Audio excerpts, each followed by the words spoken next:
On this episode of Ashes 613, I talk with author and podcast host Jennifer Carr about micro expressions, Chilton County peaches, and the self-publishing market.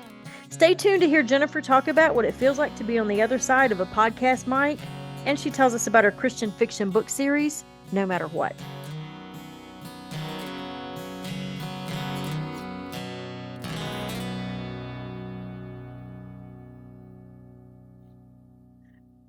Can you hear me? I can. Okay, thank you. Hi, you're not going to believe this. Hi, Jennifer. Hi. Yes. Hi, it's nice to meet you. It's nice to meet you too. The microphone was muted. We're not. It happens to the best of us. Nope. I'm looking around the settings. I can't figure out. Yeah. That's the way it goes. Hey, and sometimes it's better to be muted than not muted. I had one guy who he signed on before I did, which is very rare because I'm usually, 15 minutes early, but I don't know how long he'd been there. He signed on before I did, and I hear, "Babe, there's a wasp. Give me the swatter." And I'm like, what is going on? Like, he didn't have it muted or anything. I was like, at least that's all it was. Oh, that's fantastic though. Yeah, I had the music pumping and he was like, "Can you turn that music? You still have your music on?" I'm like, "All right, okay." So you didn't get to hear any of that. Yeah. So I'm usually early too. I usually sit down here and leave it'll just look like this, but at least people know, like, okay, well, she's on her way. But it's one of those days, sometimes you just fly in. So I do know. You do, because it's taken us a minute to even coordinate our schedule. So you are a busy bee. A little bit, yeah. September is a lot slower. There was an interview just about every day that I was doing, but September I set aside to do not podcast interviews for like my podcast, and so I was like, September's good. Tell me about your podcast. What do you do? Let's talk about that. Sure. It's called Connected Conversations for Creatives. It's really just a place where I bring creatives onto the show, whether they're artists or authors, or like this week's episode is an entertainment lawyer because she works with creatives. Last week was a Hollywood film director. It just depends on, who's available and who wants to sit down and have a conversation, and we get to know each other, but then we talk about, like some of the challenges that we face. And the goal is to like provide encouragement for people who might be like, I can't do this. And it's like, listen, we all started somewhere. You can do this. I promise. Hey, that's kind of like what I wanted to do. That's what I'm doing. I'm just bringing on creative people. But, my story, kind of the same, a little bit different. I'm from Eastern Kentucky. I don't live there now, but that's where I'm from. And my Facebook feed is just full of these indie artists and musicians and sculptors and hat makers. And I thought, how cool would this be if we could just have a podcast where we could just bring on creative people and talk about your struggle, from your struggle to your success, or if you're anywhere in between, maybe you're still struggling, maybe you're successful, or maybe you're somewhere between, and we could all just kind of encourage each other and be there. But you're right. Who you have on is whoever will give you an hour of their time and sit down with you. So thank you so much for an hour of your time. Oh, absolutely. I'm happy to be here. It's not often I get to be on this side of things, so it's kind of nice. Right. So you'll have to then send me an email later and tell me, like, this is what I liked and this is what I didn't like and this is what you could do better, because I am new to this. And so I really I like creative criticism and also like encouragement. So be nice. Oh, of course, But be nice, and then tell me like, oh, I like this, but I didn't like that. No, I'm just, but I am always open for suggestions. I'm asking people like, hey, what do you think we should do? Or how do you think we could make this better? I think it says in one of the Proverbs says, a wise man receives instruction, but a fool ignores instruction and tries to do everything by himself. And so I don't often brag on myself, but I recently in the last 5 years realized that I like taking advice and I seek advice, especially from successful people. I try to look at who's doing what I want to do and just go to them and say, hey, what can I do? And, even parenting, that goes back to my parenting. I found the most successful mothers and the ones that did not scream, that didn't hit, that weren't disheveled, the ones that were raising good kids. And I said to them, what are you doing? And this is a problem I'm having. How would you have handled this? And I've always done that. And I realized going through life that not a lot of people, most people don't like advice. Oh yeah. And right. And so I realized that that is one of my personality traits. And I thanked God. I was like, you know what? I appreciate that I like to learn. Right. Yes, and you know what? That if people would accept advice as an opportunity for learning, but instead they take it as you don't think I'm good enough, you don't think I'm smart enough, you don't think I'm adequate, and so they take advice as personal criticism. Whereas for the most part, if I'm going to offer up advice, it's because I care and I want to see you do the best that you possibly can. But too often I Right. don't always take advice as learning opportunities either. It depends on my mood. Right. Well, You we're know, women. That's our prerogative, right? right? Well, just something simple. Here's a cilantro story I learned on Facebook or Instagram, somehow on the internet, 6 or 7 years ago. Cilantro, it rots 2 days after you bring it home. It's in your fridge. It's rotten. And they said if you'll wrap it in a paper towel, put it in a Ziploc bag, that absorbs the water and it won't rot. Girl, even if the paper towel gets wet, if you take it out and you wrap it in a dry paper towel, you can keep cilantro fresh for months in the refrigerator. I love that. And I was like, well, that's a problem I have. I'm going to do that. So I had a little friend and she was like, Miss Cilantro's at her house and it's always rotten. She threw it away. And I told her that little thing and I moved on. And so then I'm at her house again, maybe 6 months later, and she's fussing again about the cilantro. And I said, but I told you what to do about that. And she was like, yeah, blah, blah, blah. And she had something to say. And I realized in that moment, she's not going to do it. She's not going to wrap that cilantro in those paper towels. Why? Why wouldn't she do it? Because I was so quick to go. Right. I was so quick to go, oh, cool. Let me do that. And I thought, wow, what? Just such a simple thing. But yeah, people, they take it as like personal. So anyway, how's your week been? Let's talk about you a minute. Enough about cilantro. But no, that's a very good topic. Like being able to accept help when it's offered. Like, what was it going to cost her but a paper towel and a plastic bag to find out? I couldn't. I I thought it was a valid question. Like I was not from an attitude standpoint, was genuinely interested in why. Because like I said, I realized by her flipping me, just like her flippant attitude with me, just brushing me off, like she's actually not going to do this. She's not going to wrap the cilantro. And my valid question was, but why? What's it gonna hurt? Oh my I've gosh. started doing that with all leafy greens. Girl, if you put a paper towel in a bag, if the lettuce, the spinach, the kale, any kind of leafy green, it absorbs the moisture. After a week, you can reach in there and that paper towel's real wet. I throw it out. I put a new one in. It has changed my life and my vegetable storage. And you don't waste money. You're not throwing money away with your groceries. Because one paper towel is way cheaper than the vegetables. Yes, absolutely. It was life-changing. I don't know who discovered it, but I'm thankful. Thank you for that. Yes. Yeah, exactly. I love it. So, well, to answer your question, it's been a week. Like it is Wednesday, and I'm having it was a long weekend, right? So this is technically Tuesday, even though it's Wednesday. So exactly. Yeah. So where are you at in the world right now? I'm in Alabama. We live in central Alabama. Oh, I was raised in, so let's say raised. We moved when I was little from Kentucky to Shelby County, Alabama. Do you know where Pelham is at? Calera. Yes, I live in Calera. I grew up in Helena. God, you're in Calera. So, see, we're family then. Well, let me tell you, my dad's family is from Danville, Kentucky, in the Danville, Kentucky area. So, isn't that crazy? Okay, we probably are related then. We won't talk about that. Everybody in Kentucky's related.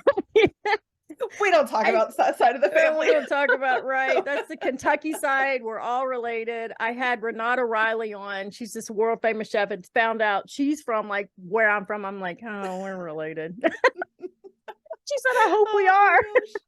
Seriously, I will pick and choose and be fine if you're from Kentucky, but right. We don't talk about that side. That's so funny. So I'm like half Alabama, half Kentucky too. So we're half sisters in that half and half. Small world. Calera, looky here. So when I was a teenager, Waffle House in Alabaster was where the crack dealers hung out. Now you remember that. Now that's true story. We didn't go there. Nobody went there. Nobody went to Alabaster. This place, Alabaster, Calera, all down through there is huge now. It's beautiful. Yes. There's so much development. I was just through there last fall, and I was lost. And I thought, how am I lost? I grew up here. My first job was at the Galleria in Hoover. Like, I grew up here. How am I lost? What do you think about all that's happened in 15 years? Well, we moved here about 5 years ago. We've always lived in the Birmingham area. We lived north of downtown for the first half of our marriage. And then about 5 years ago, well, more than the first half, I guess, but then 5 years ago, we moved south of downtown because my husband's parents retired to and to be close to my brother-in-law who owns a vet clinic in Pelham. And so, we're trying to keep the family close. They're getting to that age where, being near parents is important. And so we went looking for property, and the one and only property available was 15 minutes from his parents' new house. And it had everything we were looking for except central air, which we took care of last year, but it was, very important in Alabama, but so it was just kind of like, it was a godsend. And so we have been here so you don't remember the old stomping days of the Waffle House and Alabaster, and you didn't ever go down to, I was going to ask you if you've been down to Clanton cruising, but you didn't go down to No, but just in the last 5 years, I think Alabaster and Pelham both have been named like the top 50 cities in Alabama, or maybe one of them might have even been America to live. And then the school systems are so great. So it has just changed a lot, but it is growing in leaps and bounds, and it's almost overwhelming because people and infrastructure, they're not equal. Right. I was blown away. Yeah, like, I can't believe. And I called my mother and said, hey, you should have kept your house. I've been worth 10 times as much now. Like, oh, you shouldn't have sold that. But what an amazing place. What an amazing place to grow up. I loved every minute of Shelby County and those Chilton County peaches. I know I tell people, because I've also lived in Georgia, and they say Georgia's the peach state, but you have not eaten a peach until you've eaten a Chilton County, Alabama peach. They're thick. Right. The juice runs down and drips off your elbows. You have to eat it over the sink. Listen, we go down to Peach Park. We're locals, and we go down to Peach Park and Durbin Farms just for the produce. I mean, Walmart has nothing on them. Nothing. That's what I've been telling them. I've been preaching that for 25 years. And people talk about peaches, I'm like, you have to eat a Chilton County peach. You have to. And when you go, through Clanton, they have that giant peach as their water tower or something. It's awesome. So I have a little farm, just 10 acres is not much, in the Panhandle. So like an hour north of Panama City Beach. So I'm still I'm not there right now. I'm in Northeast Iowa. It's a completely different world up here. But I still have so different. You can't everything. The people are magnificent. I mean, just amazing people. So you hear all these stories about Midwesterners being polite, and they're amazing. The food is, well, it's just not Southern food, different. So like everything has sugar in it. So they made this pasta salad recently, and they said it had pepperoni and salami, and of course the curly noodles, the onions and the green peppers and the mushrooms and the black olives. And I was really excited about this pasta salad. And then the man that made it said, and then a can of sweetened condensed milk poured over all of that and stirred up. And I was like, well, he lost me right there, because we would have probably put like some olive oil in a package of dry Italian seasoning on that, right? And called that, or some Olive Garden dressing, whatever. I have some right there in my kitchen, some Olive Garden dressing. So I have never in my mind combined Eagle brand sweetened condensed milk with pepperoni, but that doesn't mean it's wrong. It just means I've never done it. It's not Southern. So tell me about, you do a podcast. What else does Jennifer do? Depends on the day. No, actually it really kind of does. So before I moved into podcasting and book writing, I was marriage and family counselor, and I taught AP psychology in high school, and And then I decided one day, I think I'm going to write a book. And so I've written a few books, and then I was like, I think I'm going to start a podcast to kind of, secondary income, that kind of thing, and just to create a network, because it was a new world, like, writing a book, publishing your own work and stuff. And so I decided I was going to do that. So back in 2021, I had a dream that I woke up from, and I was like, well, doggone it, I don't know how that ended. And I wanted to know how the dream ended, because it was a good story. Like, there was just a lot to it. And I've always been like a daydreamer and a reading junkie on top of that. And so, like, I needed to know, it was just a really gripping story. And so I got up that morning and I just started putting it on paper, like everything that had happened. And I was working my way towards the end of the story, and I got like 4 chapters in, and I went, I think I'm going to write a book. Like, you get 4 chapters in and you're like, this looks like a book to me. And so I went on my way, and let's see, it was almost a year ago. It was October of 2022 that I published my first book. And it is a Christian fiction romance suspense novel. And it's pretty interesting. I thought it was a pretty good story. And the main character has some abilities to read people's micro expressions. My background in psychology kind of, played a role in some of this, in the fact that, people and reading people and understanding people, but it's a little more complicated than that. She can pick up on body language more clearly than just a normal person. When I say micro expressions, I mean like the twitch of an eye that you don't know you're making, and that kind of thing. And she has an experience where she falls in love. There's a romantic suspense part involved, and also she comes to know Jesus, which is like the main, the best part of the book. But then she also learns how to deal with life, where there has to be hope on the other side of the really dark and ugly things, the parts of life that are hard. And so that's the theme of that first book. And then the second book is just kind of a follow-up with some of the characters from the first book, just how and you see a picture of God and hope and redemption and reclaiming all throughout the series. And so those, I don't want to give anything away. Like, I feel so weird talking about the storyline. I'm like, what do I tell you? Because I don't want to tell you how it goes and what happens, but at the same time, it's a really good book. So you are continuing with this character, then, the first book and then the second book. So it's a continuation, a development of this same character. It is. And then there's a third book working its way through my head. I haven't quite, pounded out the details yet, but there will be a character, then the same character. We're following that line. So in the first book, you have Jess, she's the main female character, and she marries Brian. And then there's an FBI agent named Mark, who, through Jess's relationship with Jesus, comes to know God as well. And then book 2 follows more of Mark's story, really, but it is the same set of characters, just it's different. the same world then. Yes, that's perfect. And I actually enjoy stuff like that. I am on, I don't know, but 117 of Janet Ivanovich's Stephanie Plum series, however many there is. So I get addicted, right? 2,491. I am on that book. So I get addicted to the same characters, and you feel like you know them. Like, I feel like I could pick Stephanie Plum out of the crowd, like, oh, she's my girlfriend, because I've read so many books of her. And so I love that you're developing that character. I've never done anything like that. I mean, it's on my bucket list. I have a huge bucket list, but I love that. And now I'm wondering if you're trying to read my micro expressions, and am I making any? So now I'm paranoid. It's a little harder through the screen. It really is. Like, there's a distance and kind of thing. And I'm more of like, I have more of an intuition type thing. Yeah, like, don't look at me.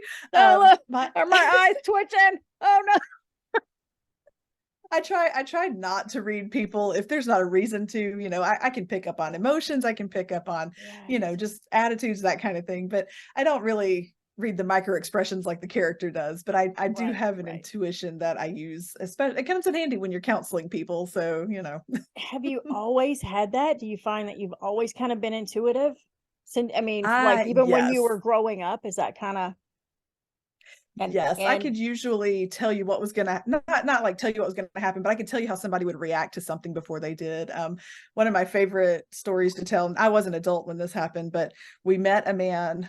He was going to our church, and our very first Sunday that we visited, like we hadn't even joined the church. We visited this church. We went to Sunday school, met this man, and that morning, I told my husband, I said, "There's something about him. Like we got to watch out. We're not his friend." And of course, when I say that kind of stuff, it always comes across as, oh, well, that's kind of rude. But he has finally learned after 20 years to accept when I tell him these things. But we had only been married like maybe 2 years.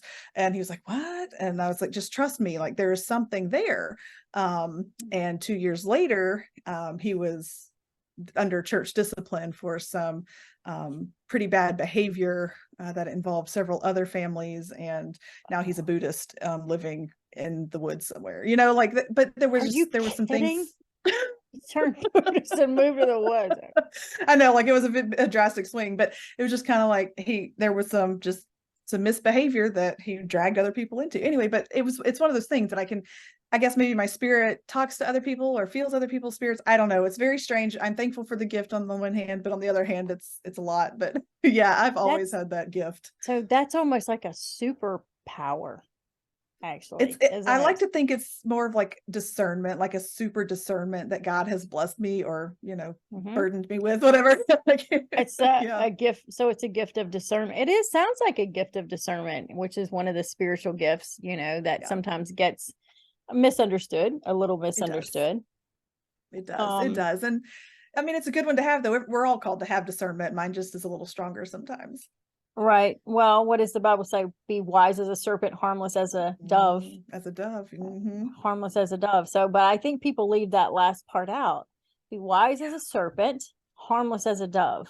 Jesus doesn't call Christians to go around harming other Christians, believers or non-believers, with your words or your actions, whether that's in person or online. And I don't have a lot of opinions. I'm not an opinionated person. But that's my soapbox is it is not okay, even through the keyboard, to use your words to verbally hurt another person. If you disagree with that person, if it's not going to make an immediate difference in your life, just move on. Yes, absolutely. That is one thing. And I'm the opposite. I have always been very strongly opinionated, and God has dealt with me, with the attitude, with the pridefulness is really what it comes down to, right? Like finding yourself more superior or feeling superior to other people. And that takes its toll as well, because people stop listening, when you get up in arms about things or when you, think that your opinion is the only one that matters. And so that was always a part of my story, and just coming to realize that grace and peace, God doesn't just extend it to me, he expects me to extend it to others. And that's not always how I function. That's not always easy. And I love that one of the scriptures in the New Testament says, with the same ruler that you judge, that's the ruler that's going to be used on you. If you use a ruler that's this long, you're not willing to budge or have any wiggle room, and you're judgmental, then you better be sure that you fit in there. Because that's your ruler. That's your ruler. And I think when I realized that, I'm like, let me extend my ruler out. Right. And that's not to say that you can't stand on the Bible and say, when people ask me, this is my new answer, has been for several years. If people say, well, how do you feel about this? Or how do you feel about that? My response is, how I feel about it is completely irrelevant. Yeah. I'm unimportant. Doesn't matter how I feel. Doesn't matter how I think or how it affects me. Let's see what God says about it. Yeah. And then if you have a problem with what the Word of God says, you need to take that up with God. I did not write that book. Yes, right? Exactly. I'm not, as a writer myself, I don't want people changing my stories. You don't want people changing yours. He doesn't want people changing his. And so that's what I tell people, like, I didn't write that book. If you have a problem with that, then you need to talk to him. Actually, he's available 24/7. That's right. What is that old song? Jesus on the Main Line. Go ahead and call him up. Call him up. That's call it. him up. And so, that's my Yeah, so it doesn't matter. And I think that's when we need to step outside of ourselves and realize what I think doesn't matter to a hill of beans. I'm nobody, you know? Yes. So, right. And it's So hard that's because, you want to be right. There's just something inside us innately, like we don't want to be wrong. right. But at what cost? Because I know that in the past, it has cost me relationships, my inability to Yeah. see outside of my own opinions and to see, I'm not treating people with the love and the compassion that I was called to show people. And so, Right. just in the last, it's probably been about 12 years, I guess, that it has really been an ongoing, and just in the last 5 years, really, that it's all been put to the test. Maybe the last 3 years, if you will, it's really been put to the test. Really been put to the test, right? And Really. I feel like Christians are just under this spotlight to see how we will Yes. react. And unfortunately, a lot of us are Yes. not reacting correctly. And it makes me go, oh, Yeah. please do Yeah. better, do better. Yes. And a lot of Christians like, well, they're not doing better. Well, they're not called to. That's right. You do That's you, boo. fine. You do Like that's you. Only worry about yourself there. that's right. But do better. But do you find that a lot of people's your need, you said we have this innate and need to be correct, to be right. Does that because we want to be validated, because we lack validation from other places, maybe? Because this world is getting to be where there's not a lot of positive reinforcement and validation really to go. There's not enough to go around, I don't think. I think that is a lot of it. I think that we see all of the really loud voices, whether they're right or wrong, getting praise and accolades. And sometimes we find that we have this need we want that praise, we want those accolades, we want the atta girls, we want the Yeah. likes or the shares or the whatevers, because people agree with us and it makes us look like something important. Right. I don't know if it's true that it's because they didn't get it as a child, but you could probably guess that there's been expectations put on those who demand to be listened to, demand to be heard, and demand to be right, or counted as right. You'd probably see that they were lacking that validation somewhere in their past. Right. Otherwise, if you've got a healthy tank full of, validation and approval from the people who matter Right. most, you don't typically go out seeking it. Yeah. And I think that's one of my things. And we just discussed this in another podcast where I said, healthy people don't hurt people. Healthy, Mhm. happy people don't hurt. It's hurting people that hurt other people. I mean, that's Mhm. just the basic, and that's a basic psychological principle. Hurting It people is. hurt people. And so if you look at it from that perspective, it caused me anyway to look at people differently when people are nasty toward me or nasty toward a grocery store clerk, instead of thinking, oh, that person is this or that. Now I can think that person is hurting inside. That's a miserable person. And what are they lacking? Whether you're right, whether that's from childhood or on up. But Mhm. what do you think people could do if this is a hard question, if they didn't get that validation as a child? And you can't just say run to God, because that sounds like an easy Right. answer for me or you, but some people don't know how to do that. Right. What are some basic things that people could do if they didn't get that as a child, if they didn't have parents that gave that? And some parents give the opposite. Some parents will focus on bringing you down. What could people do to get that validation that they really are seeking, and those atta girls and atta boys? Well, first and foremost, this is true just with any individual that you are having. Maybe let's say that I was counseling somebody who came with this question.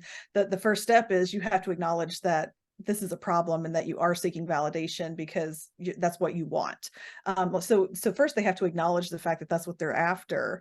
Otherwise, they're like, that's not me. I didn't want that. I'm just being me. I'm just out here doing the thing. And so if they don't acknowledge the fact that they want to change that behavior, then they're not going to change that behavior. But say that they have acknowledged and said, hey, I find that I'm seeking validation in unhealthy relationships or in food or in, whatever it may be, likes, shares, addiction, what have you.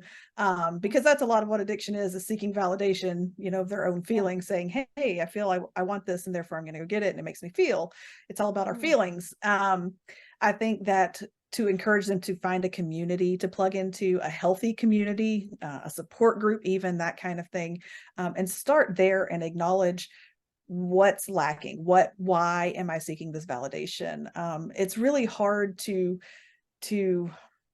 push somebody into a situation that says, hey, go find validation in a healthy place, when it's like, you don't really want them going to seek validation. I know that sounds bad, but it's like, no, it's feeding an addiction. It's feeding, because that's what you're after. It hits that little center in your brain that says, oh, I've done something good and they recognize me for this. I need to keep doing this. And therefore I'm going to go continue to seek this. We have a young man in our church, just to share kind of an anecdote. He comes from his parents basically abandoned him. He's a teenager, and he lives with his grandmother, who could care less if he comes home, kind of thing. But members in the church have really just embraced him and said, hey, we've got you. You need to ride to church. You need this, let me help you get a job, that kind of thing. That's and so he's being raised by the church. The problem is he thinks that he needs to perform to receive the praise, to continue to be accepted and to be loved and supported, right? So that's become his mentality, is that I have to do all the things, like teach Vacation Bible School music and be the loudest and funnest guy in the room, because that's what people want to see from me. Unfortunately, that becomes an addiction. And what happens when people stop paying attention, right? Your behavior escalates, and he becomes the even louder kid in the room, even more, fun guy in the room, which is not healthy for anybody in the room.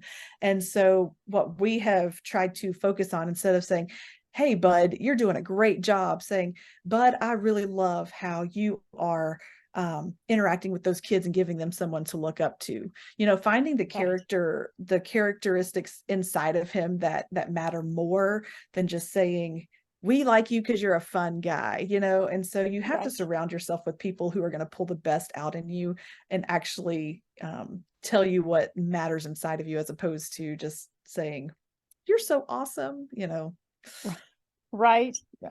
I think that I think this is just an opinion, but it seems like we live in a world that's so full of conditional love, conditional friendship, conditional relationships, that I feel like all of us at some point feel like we are performing, and we have to perform to get to be this or be that, or perform, we're just like, and they say that life's a play and that all the world's a stage, and for another part I pray, because the show is the same way every day. And I feel like at some level we're all just performing, and we don't understand unconditional love. And I think that's part of why people don't understand God. I did not understand unconditional love until I had a child. It was that moment that I thought, is this how God loves me? Because if it is, this is really cool. Like, I am really, really loved, because there's nothing this child could do. I don't love him because of the things he does. And so there's nothing he could do to cause me to unlove him. And that's still hard to get in my human brain, that there's nothing I can do that would cause God to not love me. That's hard for me to get in my brain, because of the mindset that I was raised in. And, I don't know that this is every country. I've never lived in another country, but here in America, the whole, the mindset to do this or that, or even being raised in church, that's even one step higher, like to be this, to be that. And so it's such a conditional feeling that I think was hard for me to understand that God doesn't love you. His love is not based on conditions. What do you think about that? Absolutely. We live, I think one of the ways that, relationships, friendships, that kind of thing are real and genuine is that they're non-transactional, right? It's not a transaction for transaction. I don't have to do for you to do for me. It happens because I want to, because I love you. And that's the thing with God's love, that it wasn't transactional. There's absolutely nothing that I could do to earn his love or his forgiveness or his grace or anything. It was a gift. It was something that he looked down and said, you can do nothing. Just like when your baby is born, you're like, that baby can't do a dadgum thing for you except give you more gray hair. Like there is nothing they're going to do for you when they're born. But yet you would take on an army for that baby. Yes. Right. Exactly. And that's exactly what God did. He said, we're going to take on the armies of hell, and we're going to win, obviously, but we are going to face this because I love you, and I'm going to defeat this because I love you. And it is hard. And being raised in the church, my dad has been, always will be, a pastor. Before I was born, and after he's gone, he will die a pastor probably. But so I was raised in church. You're talking 3 times a week minimum we were in church, and with so you get it, like there's this list of check boxes that it's like you have to live up to this and this, and if you don't, then you have failed, and you are a bad person, or you're not as good a Christian as you could be or should be, and so church even in people church, like to use the word backslid. You've heard the word backslid. Yeah. She's backslid. She backslid. I knew a girl one time that backslid 8 times, and I thought, geez, get it together. I was just in my head by that time. I was a teenager, but they said, she's backslid 8 times, and I wondered, was she ever saved? Maybe you don't understand salvation, but anyway, that's fine. Backslid, that's a word in church. If you slip and fall, you're backslid. I saw her have a beer with her pizza. She's backslid. Right. Okay. And I didn't mean to interrupt. Go ahead. No, it's true though. Like, we use these check boxes, and we're like, if you don't match this standard, and I'm like, I'm sorry. And honestly, it wasn't until I was 30 years old, like, and it was almost an epiphany. And it was right around my 30th birthday that I had this epiphany of, Jennifer, like, grace exists for a reason, and it's not because you've deserved it. It's not because you've earned it. And when I say grace, I'm talking about God's unmerited favor. He says, my grace is sufficient for you, and he's like, but God, rich in his mercy, died while we were still sinners. That's his grace. Like, that's I couldn't do anything to earn that. And so if I can't earn God's grace, then why do I care about earning man's approval? Like, there's so, well, I don't think you can't earn either. So just let it go and let it be. And I wish that the feeling of knowing that you are loved just because you are loved, it's an odd feeling. It's a hard thing to accept. Once you accept it, it's a great feeling. And I want people to know it. Yeah.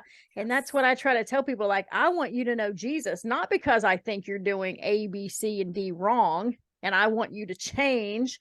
It has nothing to do with that. I want you to know Jesus because I want you to know this feeling. I want you to know this freedom. I'm like the woman at the well. I want you to know this man that knew everything I did, that knew all of my shame, and never throws it up in my face, ever. I want you to know this man that never brings my past to me, that never says, I told you so, or, but through all my failures and every time I fall, which is sometimes several times a week, and he just picks me up and dusts me off and cleans me up like you would a little 2-year-old, and, and we just move on, and that's amazing. And I want people to know that, and so that would be my message to unbelievers is it's not that I think that you're wrong and I'm right and I need you to believe like I believe. It's I want you to know this man that loves you even in your mess. You don't have to clean up to come over here. You don't have to clean up to come over here. One of the biggest reasons that, yes, absolutely, freedom is huge. There's something to be said for not living under those check boxes, under that legalism, under those burdens of, check, do all these things. But also the hope that's on the other side of the dark, the hope that is on the other side of the sad, the hope that's on the other side of the grief. That's the side that I came from was, I dealt with postpartum psychosis after my kiddo was born, and it was dark. It was so dark. It was, and again, I knew Jesus. I had Jesus, but I pushed him back. One, I was not in my right mind. I was mentally incapacitated in some ways. And but when I was reminded that my hope is not found in earthly counselors, and my hope was not found in my husband, and it wasn't found in my motherhood, it was found in Jesus. When I had that realization, when he struck me like a lightning bolt one day, he was like, hello, I'm right here, you know, like I haven't gone anywhere. You did. But like that, he pulled me through that grief, and he pulled me through the grief of failed adoptions. Then he pulled me through the grief of infertility, and he pulled me through, you know, he was always there on the other side when I made it through those rushing rapids, when I was, you know, feeling like, where's my life preserver? He's like, waiting for you right here. You know, he's Right. always been right there. And for whatever reason, you know, Yeah. even as Christians, we lose sight of that because we get so focused on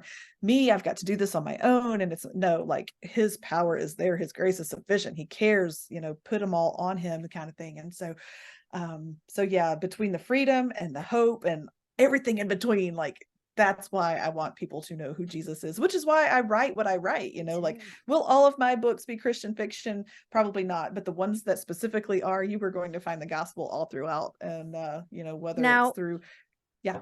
Go ahead. I'm sorry. I was gonna say whether it's I don't try to interrupt. Good. I'm real ADD, and so I get You're okay. good. Go ahead. Just go ahead. Don't forget your thought. Don't forget what you were thinking. But I'm just gonna say, like, you know, all throughout, you're gonna find there's happy times, we lean on Jesus. There's sad times, we lean on Jesus. There's hard times, we lean on Jesus all the time. All the time. The anchor holds. That's what I always say. The anchor holds. The ship's been battered. That's old Ray Boltz. It's an old Ray Boltz song. Boltz. Yeah. Mm-hmm. So, are you traditionally published, or did you self-publish? And tell us a little about. So I tried traditional publishing. I tried for that. It's a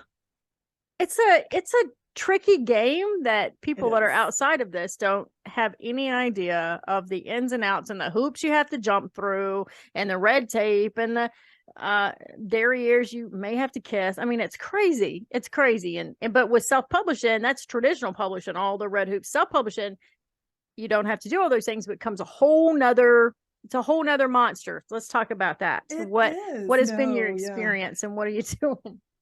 So I started out, you know, no idea. I've got this manuscript and I sent it to an editor and I was like, now what do I do with it? You know, I at least knew that I needed somebody to edit it, because I get comma happy, or I leave commas out. I'm mostly comma happy. Like I like commas and I use them everywhere, just in case I don't want to leave one out. And so, you know, I knew that I needed an editor because I knew that I had commas galore and I needed that dealt with, among other things.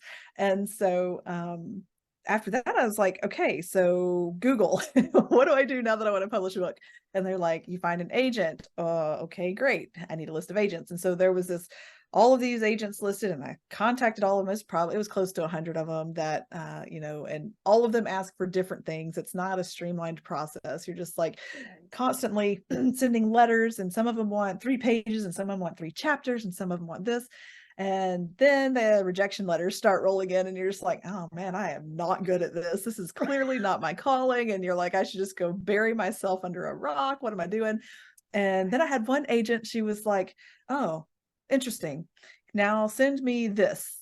And like 5 months into it, finally I was just like, here's the entire manuscript. Just ask for it next time. And so she read it and she's like, I just don't think I'm ready for this right now. And I was like, So that was kind of the straw that broke the camel's back, if you will. And I said, okay, what do I do to publish this for myself? Because, you know, that was several months of trying. And even still, if I had been picked up by an agent, it could have still been 12 to 24 months before anything ever happened with it. And I was like, we're going to move this along a little faster. And so I decided that I could, once I did all of my research, as I do, Amazon was there, Ingram Spark was there, and I merged the 2 things and I did all the stuff. And then it was like, now how do I get people to read my book? You know, like I've put them out there. And so then you have to start learning how to do all the marketing and all of the social media and all of the this, that, and the other. And that's kind of where the podcast came into play, as I was like, you know, that's not only is it like a secondary income stream or what have you when you're monetizing, but then you're also creating a network of people that will then share your stuff, then they share your stuff and they share. And so it becomes a networking type deal. And so it's been a learning curve. Great. And then it's been good though, because there is I am a control freak and I like to have the last word in some things. And so I learned that self-publishing was the right move for me, because I do get the last say in all of the creative decisions that get made. And I do have a say in how my brand looks when I market it. I don't have to, you know, rely on somebody to tell me, hey, this is how you have to market your book. And, you know, apparently in traditional publishing, you still do a lot of that same work. it's just a little bit different. You have somebody else's money to do it with, which is nice, but right. Well, that's what I was going to say. People don't, I think that a lot of, and maybe this will encourage people who are kind of riding the fence and don't know, everybody wants to be traditionally published, and you don't realize that unless you are Stephen King, even if you're traditionally published, you're going to do your own marketing. Yeah. They're going to expect you to do your own social media. You're going to show up at your own bookstores. You're going to do your own phone calls. You're going to do your own emails. They expect you to market. And well, some agents and publishing companies will ask you, what's your marketing strategy? What are you going to do to get your book out there? And I'm thinking, well, at this point, if I have to do all the work, why are you keeping 40%? Yeah. I don't understand what's up. You want me to do all the work? I can do it. But then I think that if I'm doing all the work, I should get the money. But, and there are so many smaller publishing companies. It's just a whole world. And I feel like we all watch the indie film industry take off huge, right? And I mean, they have these festivals and everything for these indie huge. And being from Eastern Kentucky and in the music scene, I have watched the indie music scene in Kentucky and Texas with Zach Bryan, Parker McCollum, Tyler Childress just take off huge. Nobody needs a record company. I think this little dude, Oliver Anthony from West Virginia, just proved this. Nobody needs these big record companies. It's just huge indie music scene just taking off. And I had said several years ago to my son, who has published a couple of books, and he's comma happy too. I do his editing. It's a mess. He run-on sentence king, just like commas. And I'm like, let's make 3 sentences out of this. Yes. But anyway, he loves commas. That's what I told him. I said, I'm going to get you a t-shirt for Christmas that says comma king. He said, I love them. I'm like, I know you do. Friend, she was like, just throw commas around like glitter. And I'm like, that's right. It's glitter. That's what he does.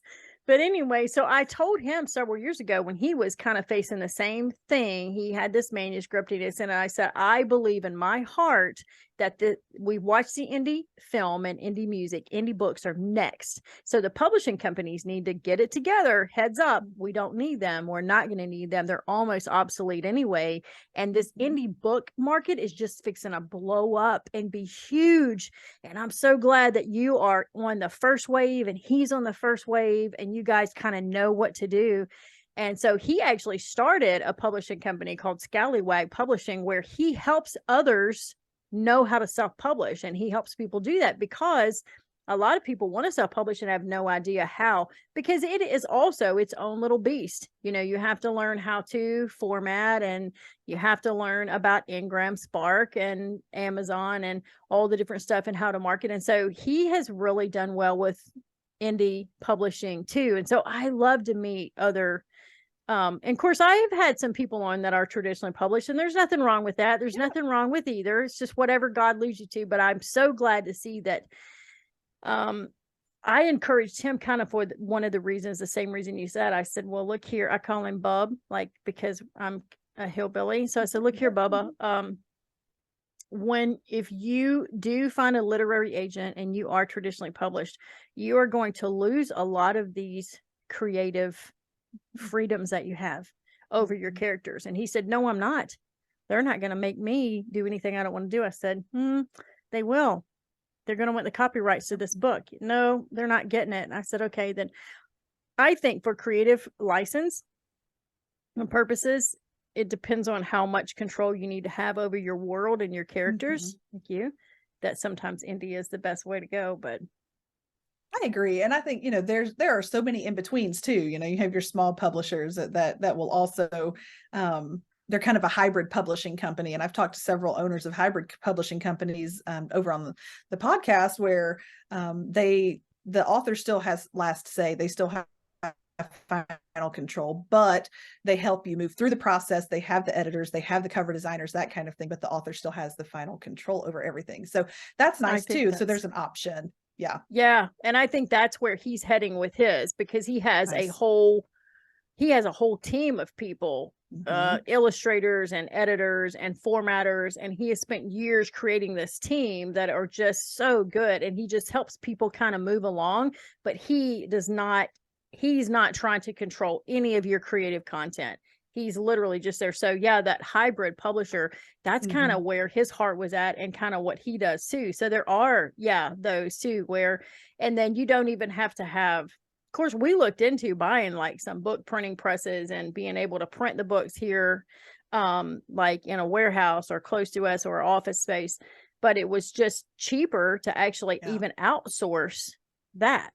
And so you don't, it's a whole big thing that you got to get in, but that's not even why I started this podcast. And that's the first time I've ever mentioned his little publishing company, and he'll probably be mad at me. He might edit it out.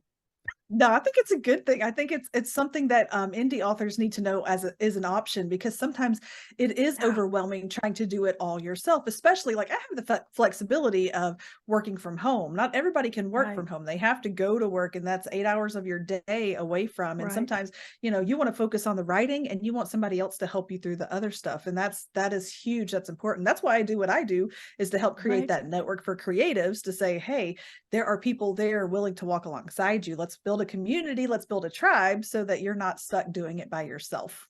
That's right. And I found, especially with people that contact him, is a lot of times people say over the age of 50 that struggle with technology. They weren't raised in this technology. They just have absolutely no idea. It's overwhelming and they're daunted. And he is so good with them. He's good with those older women. And we found some brilliant people that write these magnificent poems and have written good books, and they're everywhere. And that there is, and that's what you're trying to uncover. That's what I'm trying to unearth. That's what we're doing here on both our podcasts is there are everyday people right now sitting in the living room that have written books better than anything on the shelf, that have written songs better than anything on the radio, that can sing, like a songbird, that can paint pictures that will blow your mind. There are these creative geniuses. They just don't know what to do with that. And they're just undiscovered talent. The world is full of it. Not that I'm that talented at all, but just to go back to when you said you were daunted with all the analytical aspects, when you're creative, a lot of times you're super right brain. Like I walk around, my brain's this heavy. I can't get into this. Like this looks like this is my clean corner. I'll never show you the rest of my house. Same. Right. Same. Right. And so, and I had a woman one time in Lexington, Kentucky, and I was talking to her and just talking about, I had this idea and I had that idea and this is what I'm doing. And I wrote this and I wrote that, and I was playing her a song. And she said, oh, you know what, Grace, if you had a business manager, you could be a millionaire. I said, oh, there's no doubt. Right? Because it's the business part that I have a problem with. And it's the business part that truly creative people have a problem with. I can't, and all this stuff that these literary agents wanted me to do, I was like, are you kidding me? I can't keep my laundry folded, and you want me to send you what? Can't do that. Exactly. And I'm thinking that's what you're supposed to be for. I'm trying to get you so you can do this for me. And now you want all this for me? I can't do this. And I'm supposed to pay you to do what? I was supposed to pay you and then send you all this stuff. Are you kidding? So that's right. And creative people we don't have that business mindset. And I'll tell you a quick story there's a woman named Donna Sue Groves, and she's passed away, but she started she started the quilt trail. You see those barn quilts? Okay, so she was a dear friend of mine, and she lived in Adams County, Ohio, and she paid some out-of-work painters. Beautiful woman. She ran the Ohio Arts Council for years, and she wanted to help. She had these out-of-work painters, and she helped all kind of out-of-work artists, and she just had a heart for art and creative people. And she thought, I want to pay these boys to do something. And she wanted to pay tribute to her mother, Maxine quilts, and has all these quilts hanging. And I don't know if Maxine may still be alive. And so she had these painters in Adams County, Ohio, paint this quilt square on Maxine's barn. You see where that's at now? It's all over. I'm up here in northeastern Iowa, and there's barn quilt squares everywhere. And I thought, this to me, and she was a precious friend of mine, and such a living example of how one person can literally change the world without even meaning to, because she certainly didn't mean to. But before I met her, somebody set us up in a meeting, and she was going to come to my house and read some of the stuff I had written. And I thought, okay, I have Donna Sue Groves coming over. I need to clean. Weeks before. And then this got to be week before, days before, I need to clean. Do you want to know, Jennifer, that house never got cleaned ever. And when this woman came in, it was so embarrassing. She actually had to pick up a stack of books and papers out of one of my kitchen chairs and move it to be able to sit down. And I was embarrassed because I was young. I was in my early 20s. And I said, I am so sorry. I'm so, so sorry. And I started trying, I was going to make excuses like we do. And she said, honey, stop. This is exactly how I expected this apartment to look. If I came in here and everything was clean, I would have questioned your writing ability. She said, every writer's house I've ever been in has looked just like this. And, you know, that made me feel okay with who I was. And not that it's okay to have a disgusting house. You need to try to keep up with the dishes and laundry. But I think that made me okay with who I am, because my family, nobody's creative, and they made me feel like something was wrong with me, that I couldn't keep a perfect house. And she made me feel like it's okay. You're just a different type of person. Yes, we are. We do tend to have so much going on upstairs that everything around us kind of gets neglected a little bit. Yeah. I'm so ADD. I can start on one thing and I have 15 projects going at one time. And that's just kind of how my brain works. I get that. None of them are finished, don't I? That's right. They're going. Okay. How's it going? It's going. That's what I say. But that's right. So, okay. Indy, so tell us, what is your podcast called again? Connected Conversations for Creatives. That's perfect. 3 C's. You got the three same vowel sounds. Very important, you know? Yes. And, right. And connected conversations. Yeah. Connected Conversations for Creatives. I love that. And tell us what your books are called. The first book is called No Matter What, and the second book in the series is called The Lost and Found. Okay. And we are going to put those links in the description of the podcast. And I'll even link your podcast if you want me to. Okay, there ain't no shame in my game. I don't care. I don't care to share. Absolutely. No, that's what I'm all about. Listen to Jennifer's podcast. Get something right. Collect up some information from each. It's fine. But thank you so much for coming on. I've had such a great time visiting with you, and to know that you're in Calera has just thrilled my heart. So wild. I know. We grew up Pelham Panthers, because everybody in Helena, and I don't know, they might have high school now, but back in the day, if you lived in Helena, you had to go to high school in Pelham. So they do. They have a nice big high school now. So yeah. Do they in Helena? Yeah. Wow. So back in the day, you had to go to Pelham to school. And so that's kind of wild. I miss it. That's, my heart is torn between Eastern Kentucky and Shelby County, Alabama, because they're both my homes. I grew up kind of half and half and straddle that. But so what last words would you like to leave everybody with today? Do you have any last sentiments? You don't have to. You can just say peace out. But if you have a final thing, let's hear it. I guess I would just encourage listeners that, just based on our conversation, and probably one of the highlights is that it doesn't matter how hard, how ugly, how unkind the world gets. If you will just cling to Jesus, like, there will always be hope on the other side. Like, there's always hope on the other side. That's right. There's always a reason to wake up tomorrow. That's what I tell people. Suicide's one of my heartbreak issues, to be that hopeless. Never, ever be that hopeless, because tomorrow needs you. The world needs you, and you have a place. So, okay. Well, Jennifer, thank you. Thank you so much for coming on. It's such a great time. I mean, just unexpectedly great. Really. I mean, not that I don't know what I was expecting, but really unexpectedly great time. So thank you so much. Thank you for this opportunity to be on this side of the mic. I like it on this side just as much. I like that. And we'll keep in touch, and I'll get your stuff all linked. And so, okay. All right. Well, have a wonderful afternoon down there in Alabama. Stay cool, because I know September's hot down there. Yes, we're in second summer. Right. It's hot. Okay. All right. Good night. Bye. Have a great one. Thank you.